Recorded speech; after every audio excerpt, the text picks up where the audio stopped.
Yawn mga idol, ito na ang hinihintay ng lahat, do or die game between Barangay Ginebra kontra Meralco Bolts. Grabe ang bakbakan, unang basket ay 3 agad mula kay Scottie Thompson.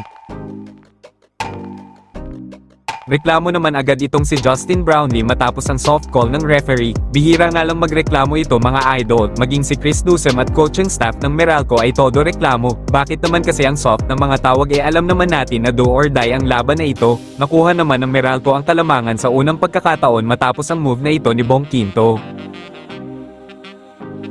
Balik naman sa 6 lamang ng Meralco matapos ang 3 ni Chris Newsom kaya naman pinakita agad sa camera ang kanyang jowa. Sumali na din sa scoring itong si Justin Brownlee. Alam naman natin kung gaano siya kaganado maglaro, hindi lang dahil sa do or die kundi dahil sa Meralco na naman ang kanilang kalaban. Tombo naman itong si Troy Rosario at Cliff Hodge. Mukhang nag-uumpisa na din ang pisikalan, pero double black eye ito para kay Rosario dahil first quarter pa lang ay 3 na ang kanyang foul. Mainit naman agad ang umpisa nitong superstar ng Meralco na si Chris Newsom.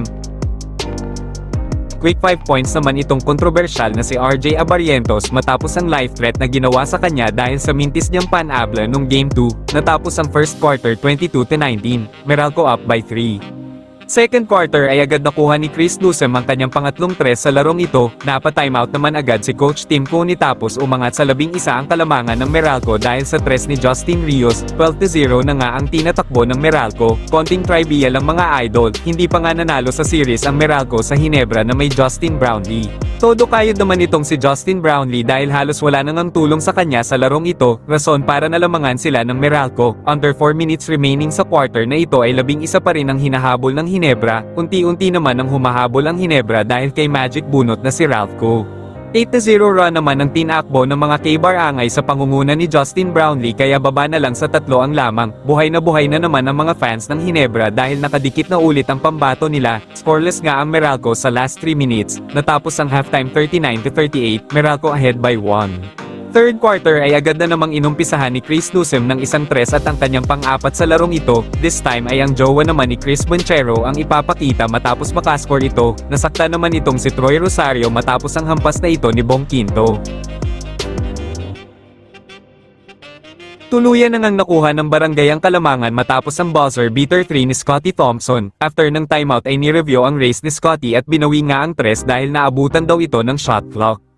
Muling nagtabla ang laban sa 49 matapos makuha ni Akil Mitchell ang kanyang unang field goal sa larong ito. Under 3 minutes ay balik na sa Ginebra ang kalamangan dahil sa 14.6 rebounds na ambag ni Justin Brownlee. Angat naman sa 5 ang lamang matapos ang treya na ito ni RJ Abarientos.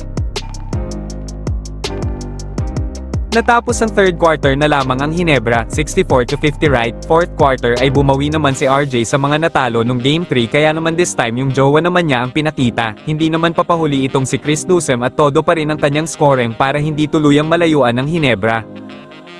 Baba naman sa 1 matapos ang putback ni Bong Quinto. Mukhang ayaw naman madumisan ni Justin Brownlee ang record niya kontra Meralco na wala pang talo sa series nila. Nagkagulo naman ang bench ng Meralco matapos ang tawag na ito ng referee at sinabing luto daw ang laro. Successful nga challenge ng Meralco pero tuloy pa rin ang technical ni Coach Nenad kaya na-thrown out ito. Lumayo na nga ang Ginebra matapos ang 3 ni RJ Abarientos at tuluyan nang natapos ang laro matapos ang move na ito ni Justin Brownlee.